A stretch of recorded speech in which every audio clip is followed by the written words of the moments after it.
தை மாதத்தில் வரக்கூடிய ஞாயிற்றுக்கிழமை ரொம்ப ரொம்ப விசேஷம்.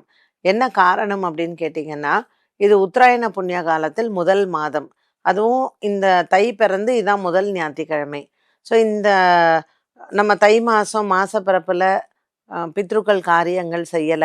கரி நாள்ல இந்த காணும் பொங்கல்ல பண்ணல. ஸோ இந்த நாட்களெல்லாம் பண்ண முடியல. நான் வந்து எனக்கு அசௌகரியமாக இருந்தது. அதனால செய்ய முடியல அப்படிங்கிறவங்க, இன்றைய நாளில் பித்ரு காரியங்களை செய்யலாம். ஸோ ஞாயிற்றுக்கிழமை அந்த பித்ரு காரியங்களுக்கு நம்ம என்ன செய்யணும்? இன்னைக்கு மட்டுமல்ல, இந்த தை மாதம் முழுவதுமே ஞாயிற்றுக்கிழமை எல்லாமே வந்து நீங்க அன்னதானங்கள் செய்யறது நல்லது. இல்ல பசுமாடுகளுக்கு போயிட்டு பச்சரிசி, வெல்லம், காய்கறிகள், பச்சை காய்கறிகள் இது எல்லாமே சேர்த்து எங்கேயாவது ஒரு கோஷாலாக்கு போயிட்டு பசுமாடுகளுக்கு உணவாக கொடுங்க. ரொம்ப நல்லது. இல்லைன்னா, யாருக்காவது நீங்க வந்து உணவு செஞ்சு குடுக்கலைனாலும், தானியங்களை தானமாக கொடுக்கலாம். ஸோ பச்சரிசி, துவரம் பருப்பு, பாசிப்பருப்பு, வெல்லம், அப்புறம் அவங்க சமைக்கக்கூடிய ஏதாவது ஒரு எண்ணெய், இது எல்லாமே நம்ம வந்து அவங்களுக்கு ஒரு ப்ரொவிஷனா வாங்கி குடுக்குறோம் அப்படின்னு சொன்னா, இந்த தானங்கள் வந்து ரொம்ப நல்லது. சரி, இந்த தானங்கள் பண்றதுனால நமக்கு என்ன பலன்?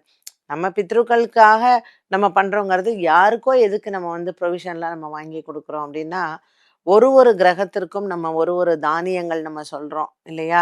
ஸோ இது குடுக்கறதுனால அதுவும் அந்த ஞாயிற்றுக்கிழமையில் சூரியனுக்கு உகந்த நாள்ல இந்த தானத்தை செய்யும் பொழுது, உடல்ல இருக்கக்கூடிய வியாதிகள் வந்து போகும். எவ்வளோக்கு எவ்வளோ தானியங்கள் தானம் பண்றீங்களோ, அவ்வளோக்கு அவ்வளோ நமக்கு வந்து ஆரோக்கியம் நல்லா இருக்கும். அதனால தான் தானியங்களை தானமாக கொடுக்கிறோம்.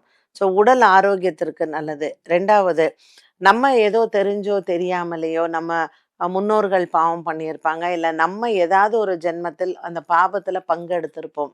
அப்போ அத என்ன மாதிரி நம்ம தீர்க்கலாம் அப்படிங்கிறச்சே இந்த தானங்கள் எல்லாமே நமக்கு கை கொடுக்கும்.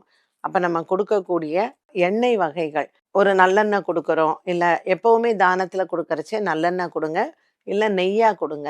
கடலெண்ணெயோ, தேங்காய் எண்ணெயோ நம்ம குடுக்கக்கூடாது. ஸோ இந்த நல்லெண்ணெய், இந்த நெய் இதெல்லாம் நம்ம வந்து கொடுக்கும் பொழுது, நம்மளுடைய ஜென்மாந்திரத்தில் இருக்கக்கூடிய பாவங்கள் வந்து தீர்றது. அதனால தான் இந்த மாதிரியான நெய்யோ, நல்லெண்ணெய்யோ நம்ம தானமாக கொடுக்கறது நல்லது.